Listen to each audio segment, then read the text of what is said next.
Hoy, ahí está. Tenemos que ver la programación social, que es el libro de Olga Nirenberg. Este es un texto que nos permite, después de haber tenido esa concepción de Estado a través de Martínez, en la que tenemos por un lado un Estado más ligado a el Estado como Estado transformador y un Estado como estado de bienestar y las diferencias que hay entre uno y otro, ¿sí? Por un lado, un Estado transformador en el modelo de Martínez cambia ciertas cuestiones estructurales, y un estado de bienestar solo avanza en garantizar accesos a algunos bienes o algunas cuestiones. Ahí está la discusión. Lo que se ve en Nirenberg y el resto de las autoras es un planteo respecto a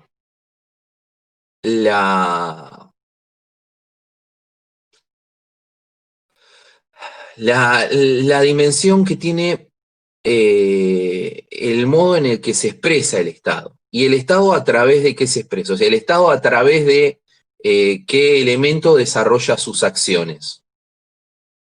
A ver si escucho ustedes.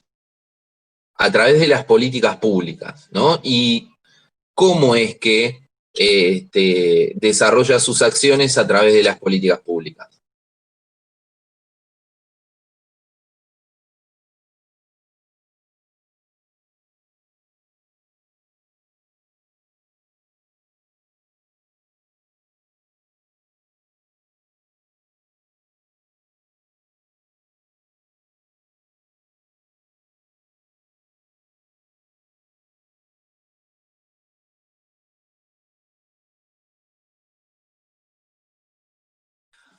A través de las políticas públicas es que el Estado puede garantizar las acciones que desarrolla. Y las políticas públicas tienen un desarrollo que se da en torno de distintos elementos que las componen, ¿sí? En eso es en lo que Olga Nirenberg desarrolla un punto central de las políticas, que es la planificación. Uno no puede llevar una acción adelante sin planificarla previamente. No debería desarrollar ninguna acción de Estado sin una planificación previa, sin un desarrollo de planificación previa.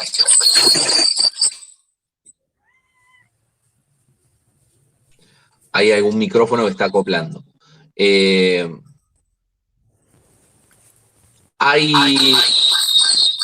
Por favor, quien tenga el micrófono prendido, si lo puede apagar para que no acople.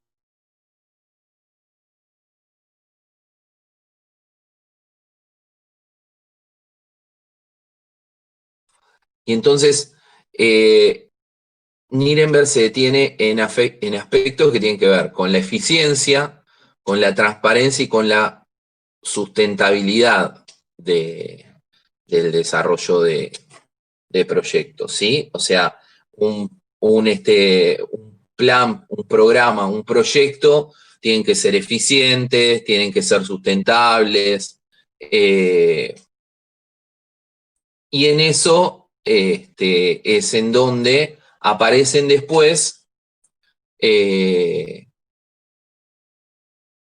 un punto importante, que es qué cambios se producen y qué diferencias hay respecto a las políticas sociales. Me gustaría que intervengan ustedes y me cuenten de qué modo ven las autoras las diferentes posibilidades de existencia de políticas sociales.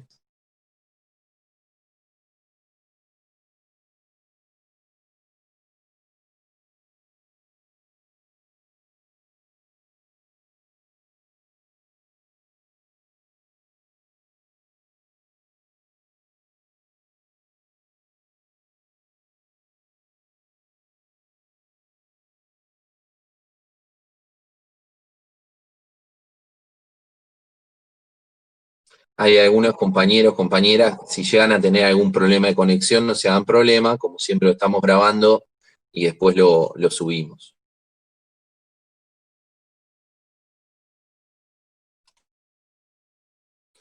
Bueno, lo que preguntaba es por la política,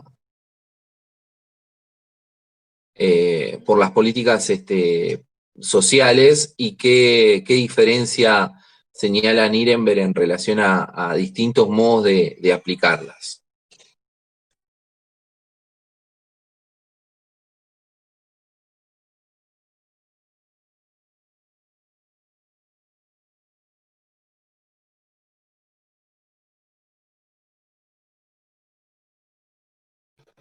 Bueno, lo cuento yo. Hay una diferencia entre las políticas sociales en función del tipo de Estado que las implemente. Esto que decíamos, el Estado se expresa a través de sus políticas. Toda política pública es una política que beneficia a alguien y perjudica a otro. Siempre hay una tensión de intereses. Y las políticas sociales son políticas dirigidas a un sector específico de la población y pueden ser políticas ligadas a lo asistencial, ¿sí? Por eso el planteo y la importancia de entender qué sucedió en los 90 y qué intentó suceder luego durante el periodo neoliberal del gobierno que tuvimos anteriormente, en el que no se planteaban las políticas sociales como políticas universales. Todos aquellos que tengan esta situación son sujetos de derechos que deben acceder a, o que tienen la posibilidad a través de alguna acción del Estado de acceder a determinado elemento que le permita ejercer su derecho.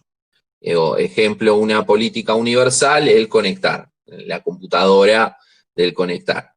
Hoy se nota más que nunca la importancia que tenía un plan de equipamiento básico para los sectores populares en cuestión del derecho a la educación, al ocio y a la conectividad y al acceso a la cultura. Más allá de que después falte el derecho a la conectividad, que es otro tema a trabajar. Pero, y ahí está la cuestión de la sustentabilidad y la cuestión de la planificación en función de que muchas veces los distintos planes tienen que ejecutarse de forma articulada, planes o programas articulándose para garantizar los derechos de manera conjunta. Entonces, ¿me entienden en eso, no? O sea, está bien, te doy la compu, pero acompañado de la compu es necesario el desarrollo de un plan de conectividad o del planteo que en el caso de las aulas presenciales había, es que todas o la mayoría de las escuelas deban tener o se avance a tener conectividad en las escuelas o puntos de conectividad con un programa como el que se intentó desarrollar, que fue Argentina Conectada, que también lo que hacía era generar puntos Wi-Fi en plazas, en bibliotecas, en centros culturales, y eso, de esa manera, garantizar el acceso a la conectividad. Pero entonces, hay un cambio en los 90 respecto de el modo de entender las políticas sociales. Y las políticas sociales, durante los 90, lo que dicen las autoras es que se empiezan a focalizar, ¿sí? Y empieza a haber una diferencia entre ahí. Ya no hay políticas universales, sino que hay políticas focalizadas para un determinado sector que es el que sufre la mayoría de los elementos en los que el Estado se retira de su acción. ¿Y qué significa el Estado se retire de su acción? De su rol. Digo, ¿el Estado alguna vez deja de estar activo? Ese es otro de los puntos interesantes del texto de Nirenberg. Aún desde la omisión, el Estado está presente. O sea, siempre el Estado, aún eligiendo no intervenir en un determinado tema, está generando una intervención. ¿Sí? Bueno. Eso es algo que no entendí, digo yo, si el Estado debería ser el proveedor, ¿no?, de este tipo de políticas, si el Estado se corre, no estaría presente, o sea, para mí. O sea, no estaría accionando, estaría presente sin hacer nada. Claro, lo que se plantea es más un funcionamiento general, está bueno lo que plantea la compañera, lo que se plantea es un funcionamiento general del Estado, funcionamiento. Si el Estado no está presente en la garantía del derecho a la educación, lo que se está favoreciendo es una educación que tienda a la privatización de su funcionamiento. ¿Sí? O si el Estado solo asiste a aquellos sujetos que no tienen posibilidad de insertarse en el mercado, está favoreciendo a que el mercado sea el que rija la relación laboral, la relación del mercado de trabajo o ciertos elementos del funcionamiento económico. Y el mercado tiende a no ser algo ingenuo y, digo, hay cartelización, hay una serie de acciones propias de los actores, de los agentes, de las personas que están en el mercado, que si el Estado no regula, está favoreciendo a los que tienen más capacidad de acción. Un ejemplo es digo, si hay 10 empresas que están cartelizadas, o sea que tienen un ejemplo, voy a dar un ejemplo con los supermercados, ¿no? Digo, y los comercios de proximidad y el modo en el que se desarrollan. Los pequeños comercios, o sea, el momento antes del desarrollo de las grandes empresas de supermercados, los pequeños comercios sumaban al precio de los alimentos una ganancia y un gasto que sería, no sé, el 20, el 30%. Hoy los supermercados suman un valor mucho mayor al costo de los alimentos en cuanto a ganancia. Entonces ahí hay un punto. ¿Cómo hicieron eso? Primero, hicieron dumping, o sea, vendieron los alimentos mucho más baratos, hicieron que los comercios de proximidad pierdan su capacidad de coexistencia y demás, y después, desde la propia cartelización, fijan hasta el precio de venta de los proveedores. Y entonces tienen la capacidad de fijar el precio. Y esa capacidad de fijar el precio hace que uno tenga que comprar al precio que ellos quieren. Si el Estado no interviene sobre eso, está interviniendo. Digo, de algún modo está favoreciendo ese tipo de acciones, que son acciones de una serie de sujetos que en distintos lugares intervienen y modifican las relaciones en una sociedad. Por eso el Estado siempre tiene que estar presente porque no existe una desregulación. Lo que existe siempre es una regulación a favor de algún actor. Digo, si yo regulo a favor de que sean los propios supermercados cartelizados los que fijen el precio, estoy regulando a favor del mercado. Estoy regulando a favor de ellos. Pero tampoco es que el mercado es algo inocuo, libre, buena onda, ¿sí? Es bastante ingenuo ese planteo de un Estado, de un mercado que se regula a sí mismo en condiciones de igualdad de cada uno de los actores. Hay un tema importante ahí. Entonces ese es un tema a tener en cuenta. Lo que favorece a uno desfavorece al otro. Claro, como siempre, favorece a uno, desfavorece a otro. Entonces, si no lleva adelante, ejemplo, si no llevas una política de vacunación, está favoreciendo y no garantizás las vacunas, está favoreciendo a que los privados elijan a quién le venden vacuna y a quién no, y a qué costo. Ese es el punto. Lo mismo en el marco de la educación y de la educación universitaria. Si no existiera un modelo universitario argentino, y con las fortalezas y las características que tiene, se podría haber avanzado, como se avanzó en otros lugares, en la privatización del sistema universitario y en un modelo universitario más ligado a el modelo que intenta imponer el Banco Santander y otros, ¿sí? Que tiene que ver con la mercantilización de la educación universitaria. Ahí están las líneas. Pero después está la cuestión de qué hacemos con el que no tiene las posibilidades para acceso a derechos. Y ahí está el planteo de las políticas sociales. ¿Solo lo asistimos, solo le parchamos la herida, o generamos un conjunto de políticas capaces de permitirle un desarrollo que le permita acceder a la educación, a la salud, en condiciones de equidad? Entonces ahí está el planteo de qué tipo de políticas sociales se sucedieron. En el marco de un Estado que en los 90 se retira de la regulación del mercado, que además baja muchísimo su inversión en cuestiones económicas, en cuestiones de salud y en cuestiones de educación. Y cuando baja su intervención en cuestiones de salud y de educación, ¿en qué lo sube? Ese es un punto. Además de que se abren todas las importaciones, con lo cual se genera un elemento de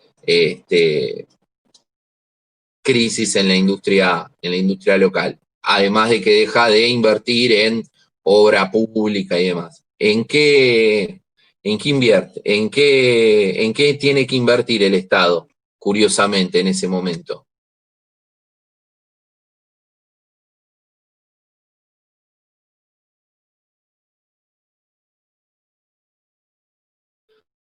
Es lo mismo que pasó con el gobierno de los últimos 4 años. ¿Quién era una de las ministras que más presupuesto tenía y que además se jactaba de las compras que hacía y demás?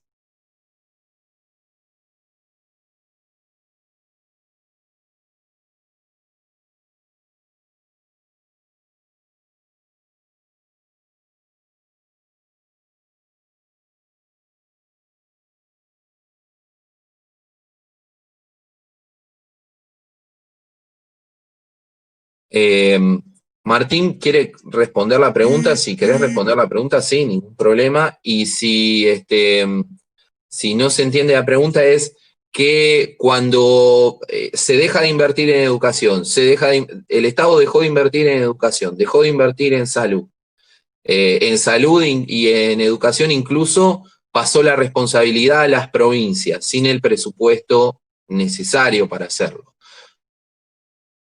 Dejó de invertir en obra pública, abrió las importaciones, generó desempleo. ¿Qué creen que fue, en qué lugar creen que tuvo que invertir el Estado? Si leyeron el texto está, y es buenísimo, porque es una lógica que se repitió en la etapa del gobierno anterior. ¿En qué creen que sí aumentó la inversión estatal? Cristian, ahí Elba sugiere una respuesta en el chat.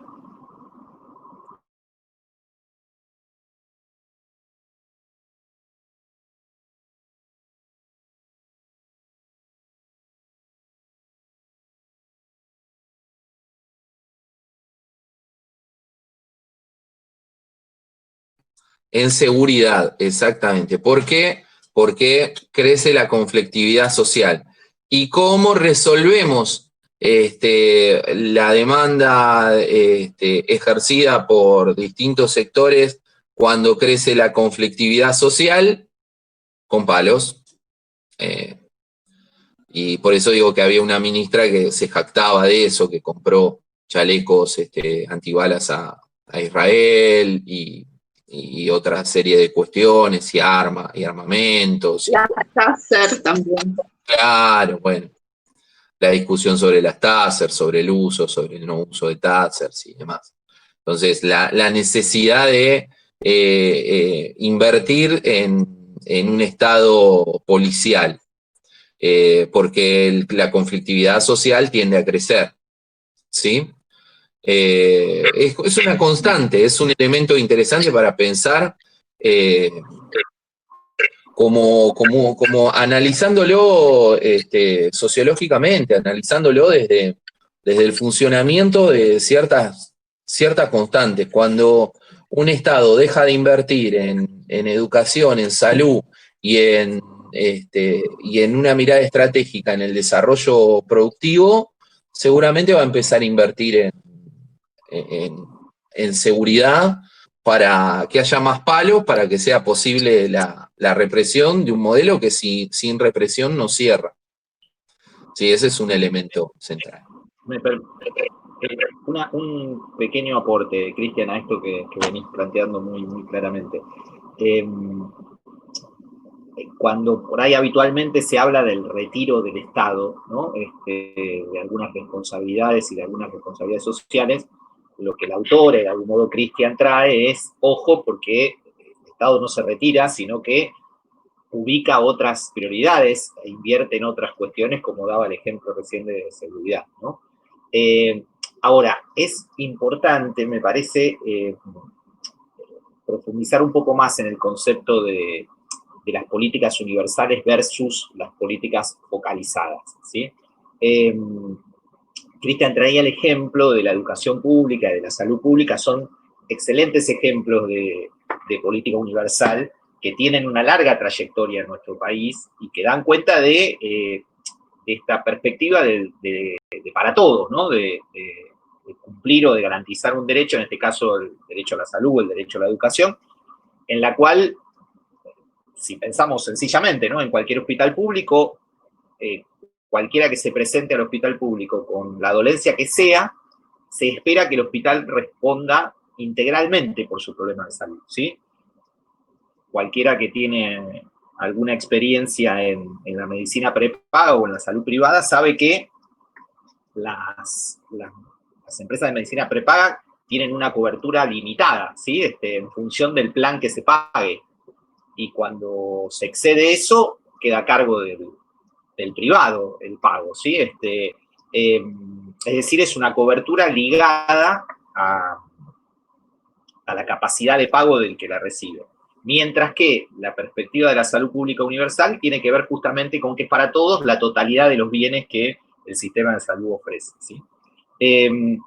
Esa idea de política universal va a chocar o va a entrar en contradicción con un nuevo modo de pensar las políticas sociales que está ligado a un cambio en la perspectiva del rol del Estado, de ser garante de derechos, a ser eventualmente un actor menor en la intervención de la economía general. Y entonces le queda al Estado una tarea, en la medida en que se lo empieza a pensar como que no debe participar de la realidad económica argentina, en este caso, no debe ser un actor económico potente, no debe imponer reglas en relación al funcionamiento de la economía argentina, porque esas reglas tienden a distorsionar el mercado. Esta es la teoría sobre la que se basa el liberalismo clásico. Por lo tanto, le queda la tarea al Estado de compensar las dificultades que el modelo económico trae, ¿sí? No se trata de producir un nuevo modelo económico al modo en que lo planteaba Martínez, o una nueva matriz económica en la Argentina, sino de compensar las dificultades que trae un modelo económico que es un modelo económico único, ¿sí? En el caso nuestro, el modelo agroexportador y de finanzas, ¿sí? Por lo tanto, de lo que se trata, el rol que le queda al Estado es desarrollar políticas que compensen los daños o los efectos adversos que trae el único modelo económico posible. Martínez destaca ahí la cuestión de la pobreza como una de las dimensiones principales que hay que tener en cuenta, y lo cierto es que en el Estado argentino, fundamentalmente a partir de los 90, muy reactivado en la última gestión, se han puesto en marcha políticas que tienen este título, ¿no? De políticas focalizadas. Es decir, que van a resolver o a emparchar, como decía Cristian, un problema consecuencia del modelo económico que se piensa como inalterable, ¿sí? Es decir, no se trata de la discusión en relación al modelo económico y cómo el Estado puede incidir en ese modelo, sino de que le queda al Estado un rol subsidiario, ya sea por el lado de las políticas de seguridad para evitar o para mitigar el conflicto social, o de las políticas compensatorias que tienen por objetivo emparchar las dificultades que el modelo económico trae. Si ustedes miran políticas que se han desarrollado, sobre todo en los años 90, pero que han tenido cierta continuidad en función de paliar algún problema en algún sector vinculado, por ejemplo, a la cuestión alimentaria o a la cuestión sanitaria, son pequeños programas que se focalizan en una población determinada y que de ningún modo se piensan para todos, ¿sí? Que no están pensados de modo universal, como el ejemplo que traía Cristian del Plan Conectar, o el ejemplo de la asignación universal por hijo, para ir a las últimas políticas universales que se desarrollaron, ¿sí? Es decir, siempre es necesario pensar lo universal justamente como la garantía de un derecho para todos, ¿sí? Mientras que la focalización o la política compensatoria tiende a circunscribir a un grupo damnificado por un modelo económico que se piensa como inmodificable, ¿sí? Perfecto. Entonces, ahí nos queda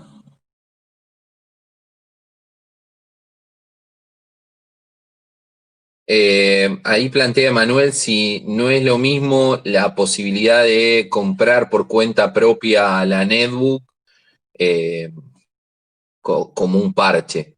El tema en el caso de la netbook es que está bien, podría ser un derecho poder comprarla a todos, pero también es un derecho acceder al bien. Digo, acceder al bien, tengas o no la capacidad de comprarla. Digo, si vos tenés la capacidad de comprar tecnología, elegís comprar tecnología. Lo más interesante que se dio, en el caso de la NET, es que no fue solo el acceso al bien, el acceso al elemento concreto de la netbook. Digo, gracias de nuevo, Manuel, por la participación. No es solo el acceso a la netbook, sino acceso a la netbook, acceso a la posibilidad de los textos académicos o los textos pedagógicos, usar la net y además tener el acceso a los textos que vas a usar, que tiene un costo también grande en cuanto a manuales y demás. Y además este tipo de elementos opera con una concepción, en el caso de los trabajadores, que es la de salario indirecto, dentro de lo que planteaba decir, bueno, que todos puedan comprarla. ¿Qué es el salario indirecto? Si yo no tengo que gastar en la compra de equipamiento para el desarrollo de las actividades de los hijos en la escuela, eso me da un aumento de mi capacidad de compra. Al darme un aumento de mi capacidad de compra, eso genera una dimensión virtuosa a nivel de impulso del consumo, porque esa guita, a quien le des una netbook, no se la va a llevar a las Islas Caimán, ni a las islas que quieras. O se la va a quedar esperando que cambie el valor del dólar. La va a consumir en otros bienes. Y entonces genera un desarrollo virtuoso a través del consumo de la economía. Después, Habría que discutir si la economía tiene que estar basada en el consumo y demás, y ya es una discusión enorme que es para un seminario entero. Pero la posibilidad de equiparar tecnológicamente, que fue lo que pasó con el Conectar, todos, o sea, los sectores populares tenían TDA y Conectar, y era la posibilidad de acceder a bienes culturales en el mismo momento que los sectores más pudientes. Eso es una democratización del acceso. Pero bien, ahí hay una discusión. También hay que tener presente que los derechos, ¿sí? Ligados al acceso a bienes también están determinados históricamente, ¿sí? Si ustedes piensan por dar un ejemplo, cuando yo estudiaba en la universidad, que empezaban las primeras computadoras, eran bienes absolutamente escasos que solo alguna élite y cuestiones científicas muy sofisticadas se tenían.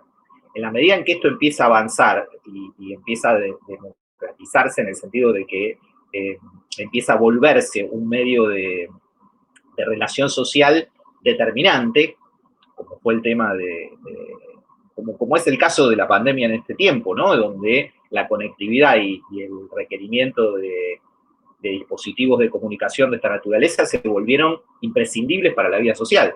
Ahí comienza a convertirse en un bien de carácter imprescindible para la vida cotidiana y empieza a interrogar al Estado en relación, o a interpelar al Estado en relación a si debe garantizar el acceso a esto, ¿sí? Fíjense lo que está ocurriendo con el sistema educativo, donde montones de niños no pudieron acceder a vincularse al proceso educativo tan singular de este tiempo, justamente por la imposibilidad de conectividad. Si esto está garantizado por el Estado, es un modo también de garantizar la educación universal, ¿sí? Por eso sí que hay que pensarlo dinámicamente el tema de los bienes, ¿sí? ¿Cuáles son los bienes que debiera garantizar el Estado? Sí, además de pensar otro punto que es el tema del quiebre de la reproducción del círculo de pobreza, ¿no? Digo, si vos sos un trabajador de sectores populares, no tuviste una gran capacidad de instrucción, no vas a poder comprarle la computadora a tu hijo. Situaciones reales, digo, ¿no?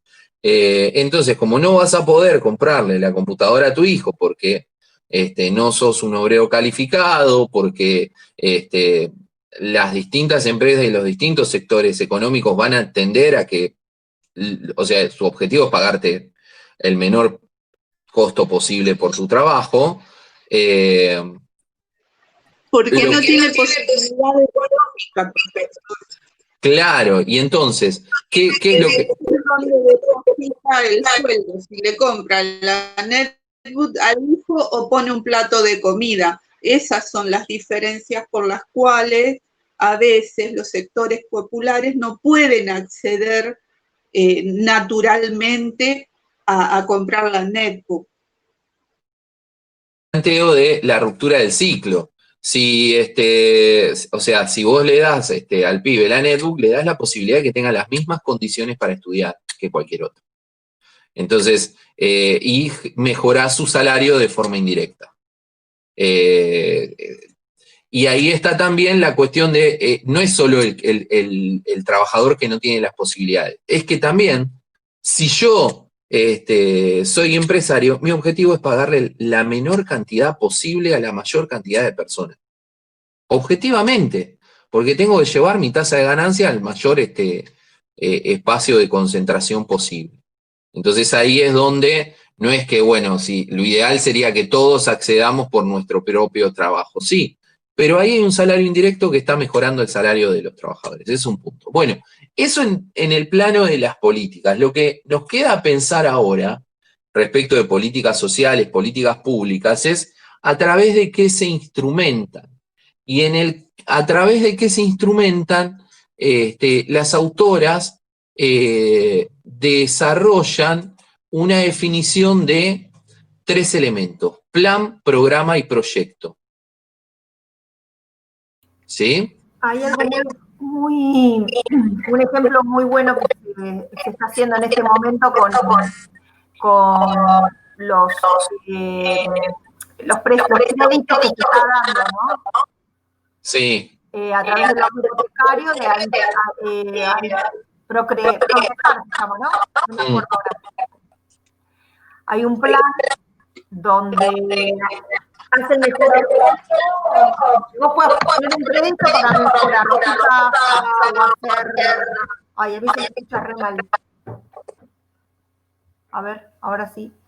Hay un crédito, ahora sí se entiende, ¿no?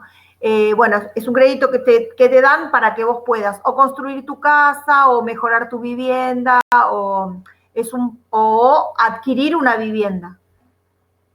Creo que es el plan de mejora, ¿no? Tenés un plan para todo el territorio y vas actuando específicamente para la gente que lo va necesitando. Ahí tenés también la cuestión de la planificación, que es lo que le interesa pensar a Nirenberg, también que es la diferencia entre, perdón que esté cambiando el lugar cámara y todo, pero estaba quedando sin batería. Puede ser que me desconecte en algún momento, estoy sin batería, tengo poca batería. O sea, es la diferencia entre plan, programa y proyecto, que esto sí me interesa que lo veamos y es muy importante. El plan es un elemento organizador general, ¿sí? Está dividido por niveles, plantea los objetivos, las estrategias, los elementos para alcanzarlo. Es como el ordenador central de una política. El plan es, por ejemplo, esto, el plan Conectar o el plan Conectar tiene distintos programas relacionados, ¿no? Y así distintos elementos. El otro punto es el programa. El programa es un conjunto coordinado de propuestas que siguen los mismos objetivos y que tienden a la acción de que están ordenados por el plan, ¿sí? Acá está el plan, acá están los programas, ¿me ven? O sea, el plan está arriba, los programas están abajo y son como distintos elementos de un plan. Y los proyectos son un conjunto interrelacionado, son un conjunto de elementos, de acciones más acotados, ¿sí? Entonces, la idea de un plan es, por ejemplo, un plan nacional de vacunación, ¿sí? Dentro del plan nacional de vacunación está el programa Sarampión Cero y está el programa también Buque Sanitario. Entonces, el Sarampión Cero es un programa que intenta que no haya ningún lugar donde no haya vacunación para el sarampión. Y el Buque Sanitario es otro programa que lo que hace es llevar todas las vacunas a lo largo del delta, porque existió en un momento, era un barco que llevaba todas las vacunas a lo largo del delta para cumplir con la vacunación en las islas, a los isleños. Profe. Sí. Perdón, ¿podrá repetir el tema de programa? Porque a mí por lo menos se me entrecortó mucho qué era el programa cuando lo explicó. Un programa es una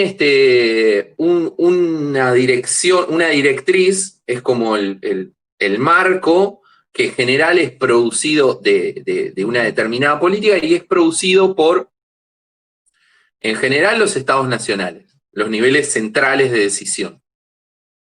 Plantea objetivos prioritarios, y te da las líneas generales de trabajo. ¿Cuáles son las estrategias y qué medios tenés para alcanzarlo? O sea, por ejemplo, el plan es Argentina libre plan de vacunación nacional. Bueno, el plan de vacunación nacional va a tener de tal mes a tal mes un desarrollo en todas las provincias y se va a ejecutar a través de, va a dar prioridad a sarampión y no sé, otra cuestión, y coronavirus, y se va a ejecutar a través de los siguientes programas. Y los programas son estas distintas cuestiones.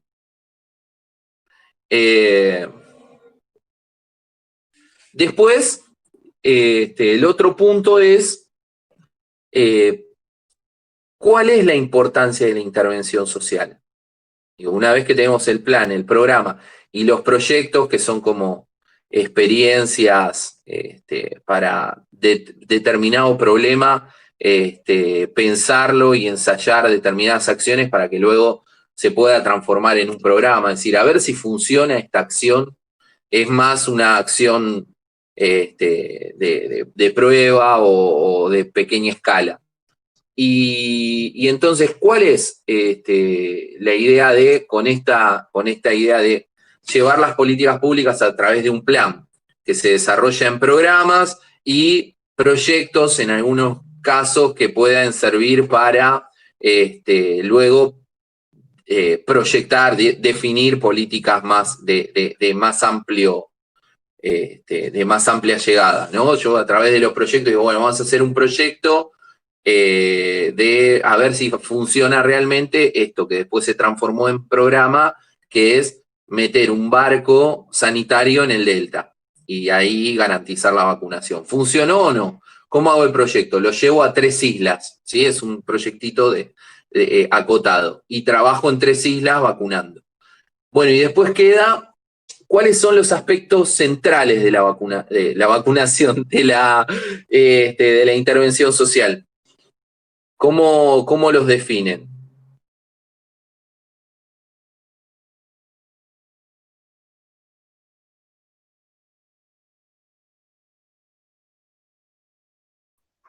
Profe, no escuché la pregunta. La programación, la planificación social, el pensar políticas públicas, tiene un conjunto de aspectos que son interesantes para trabajar. ¿Cuáles son? Que los plantea los digo yo. Uno es que tiene que ser integral, ¿sí? Es decir, que el enfoque tiene que pensar la problemática social no de manera amplia y no de forma específica, ¿sí? Esto, le damos una computadora a un pibe, eso es una cuestión más acotada. No, le damos una computadora a un pibe, pero también tenemos que generar los espacios de conectividad, pero también tenemos que generar los contenidos necesarios, por eso tenemos el portal Educar, pero también tenemos que generar, esa es la integralidad. Pensamos la política en el marco y pensamos un plan y cada uno de sus programas en un marco de completitud de esos elementos. ¿Profe? Sí. Perdón, se está refiriendo a los elementos de las políticas públicas, ¿no? Perdón, se me entrecorta y vuelvo a preguntar. Claro, sí, de la intervención social. Cada política pública se trabaja a través de un plan que tiene que ser integral, que tiene que tener la posibilidad de que cada acción sea asociativa y participativa, es decir, que las organizaciones, los sectores que son destinatarios de esas políticas puedan asociarse, puedan participar, tengan elementos metodológicos que los incluyan, que los consulten, que vean cuál es el resultado, que generen instancias de escucha, digo, escucha no de pincharle los teléfonos como a algún presidente tuvo la idea, digo, la escucha en la ejecución de las cuestiones públicas tiene que ver con ver qué necesitan realmente los destinatarios de un programa. Pienso, por ejemplo, un programa de viviendas. En un programa de viviendas puede haber una vivienda que sea estándar para todos, pero ¿qué pasa, por ejemplo, con las viviendas de construcción de bajo costo para algunas poblaciones indígenas que están acostumbradas a que la cocina sea al aire libre? Bueno, quizá la vivienda pueda contener un módulo, o sea, pueda ese plan tener un programa que sea habitabilidad indígena y ese módulo tener la idea de que las cocinas sean al aire libre. Generar viviendas de calidad y accesibles, pero respetando las condiciones culturales de esos sujetos.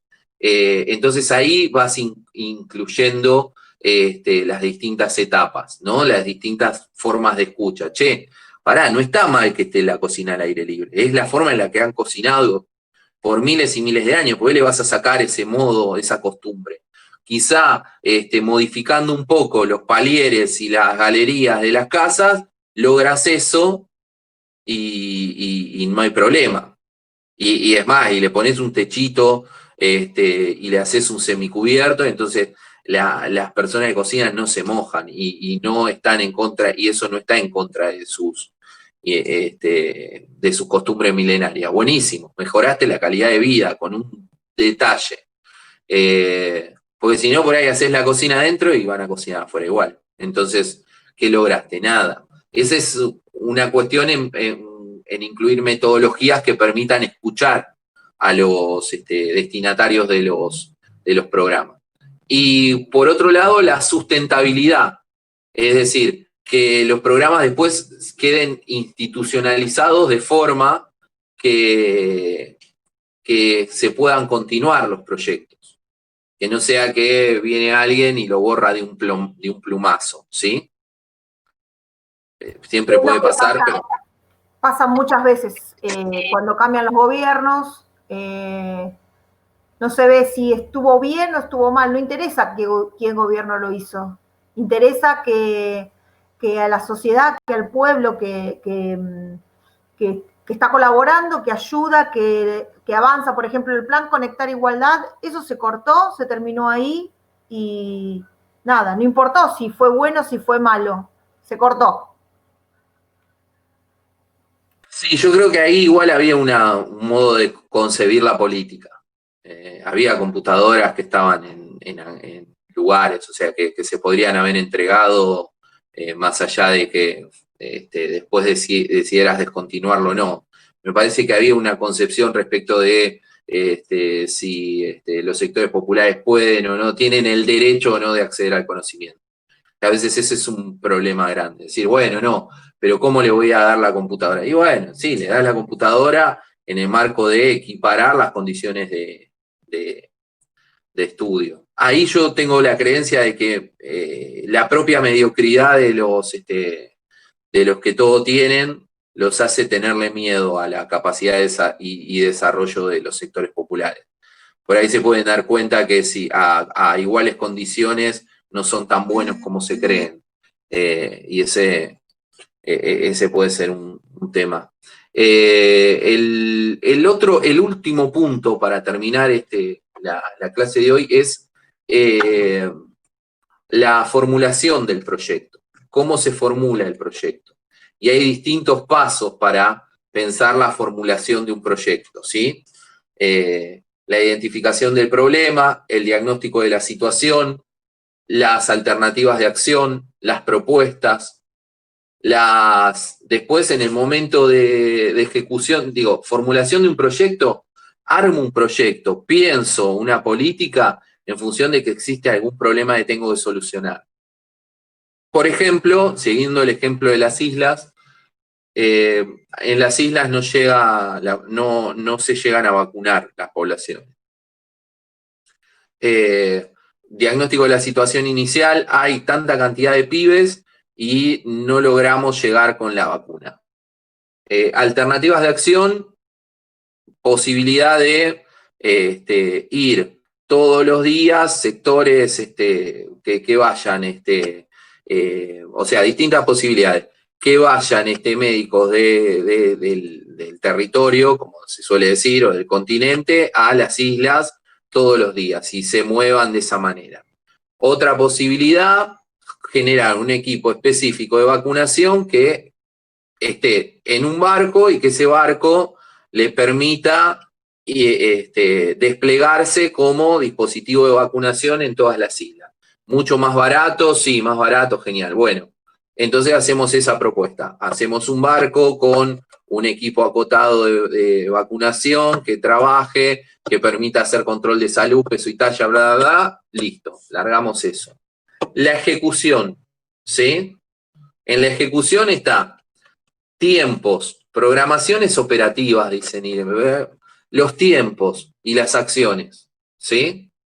Y después las actividades en cada... Entonces, la primera acción va a ser el acondicionamiento del dispositivo, barco, el cálculo de vacunas necesarias, el trabajo de capacitación y de articulación del personal. Bueno, segundo plazo, trabajo sobre territorio, de tal a tal fecha, ¿sí? Finalmente, o sea, sistematizar la experiencia y ver si se puede institucionalizar. Es decir, che, ¿esto funcionó de este proyecto que hicimos? ¿Logramos un buen resultado? ¿Vacunamos a todos los pibes que íbamos a vacunar? ¿Eso genera una detención de la propagación de enfermedades endémicas en las islas? Sí. Bueno, vamos a evaluarlo y después, ¿cómo institucionalizamos? ¿Esto se transforma en un plan? Sí, no. Ese es el punto final de la programación. Digo, pensar una política es pensar todos estos elementos. Porque justamente lo que está en juego, y no es menor, es el derecho de las personas con las que estamos trabajando. Por eso no es una cuestión así que es librada a la improvisación. Es necesario generar una planificación a tal fin. Bueno, eso. Marce, ¿vos cómo lo viste? ¿Querés agregar alguna? No, me parece clarísimo cómo lo desarrollaste, Cristian. Y por ahí solo quería decir esto de cara a lo que viene. Nosotros en breve vamos a estar vinculándonos con el cine y entonces estaría bueno tener presente esto que recorrimos hoy para pensarlo respecto del cine Wilde, ¿sí? Cine Wilde es una experiencia muy interesante para mirarla a la luz del texto de Nirenberg, porque es una experiencia que arranca como una experiencia vecinal y que luego se va a transformar en un proyecto y en un programa de gobierno, ¿sí? Del gobierno municipal en este caso. Pero es muy interesante para tratar de pensar, bueno, qué problema vino a resolver, ¿no? Cuáles eran las deficiencias o las dificultades que esta idea empezó a tratar de resolver o de abordar, y cómo eso paulatinamente fue convirtiéndose, institucionalizándose, que es otra de las dimensiones que trae Nirenberg, hasta convertirse en un programa del municipio, ¿no? Me parece que es interesante por ahí, cuando nos reunamos con la gente del cine y empecemos a meternos por ahí, vamos a tener que refrescar este texto para poder analizarlo concretamente en la experiencia que nos toca de trabajo social comunitario, ¿no?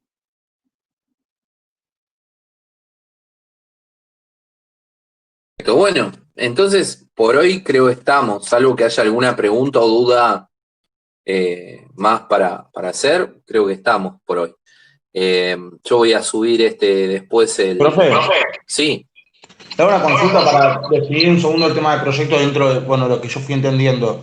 La clave para definir un proyecto y a dónde apuntarlo es entender a la sociedad que se quiere o el área que se quiere tener de acuerdo a la sociedad. Por ejemplo, si se plantea una urbanización, bueno, entender en qué condiciones vivían para en base a eso empezar a construir, por ejemplo. ¿Me explico dónde voy? Si se quiere crear, como usted había dicho, no sé, un sistema de vacunación, bueno, ¿a quién, a qué edad, cuáles son las prioridades? O sea, es entender la sociedad para crear un proyecto. Esa es mi pregunta. Claro, tenés distintas dinámicas de escucha o distintas metodologías de, bueno, vas a consultar, mirar el terreno, en el caso de una urbanización, preguntarle, digo, en qué lugares vas a construir los puntos de encuentro, las plazas o los lugares de socialización. Quizás ya hay unos lugares donde la gente se junta y lo que tenés que hacer es mejorar esa situación. Y después las cuestiones más duras, ¿no? Digo, por dónde cae el agua, etcétera.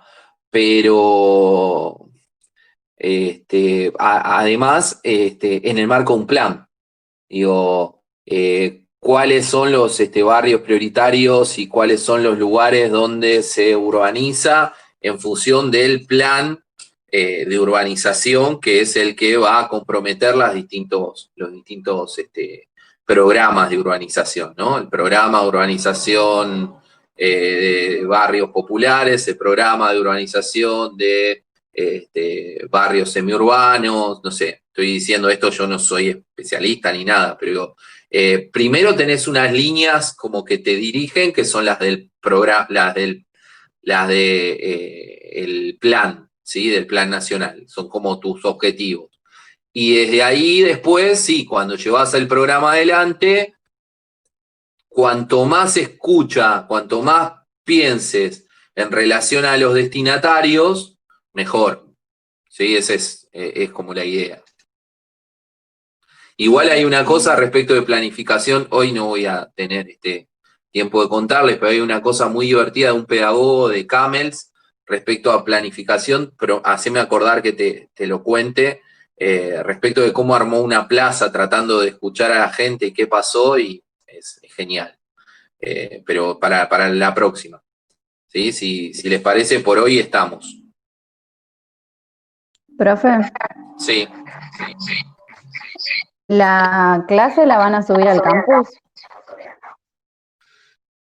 Sí, primero voy a ver que se grabe en el Dropbox, tengo que dejarla. Una vez que esté en el Dropbox, la voy a subir o a un Drive o a algún lugar donde no genere, o a YouTube, o sea, algún lugar donde no genere mucha carga, mucho desgaste de datos para bajarla, y ahí sí paso el link al campus.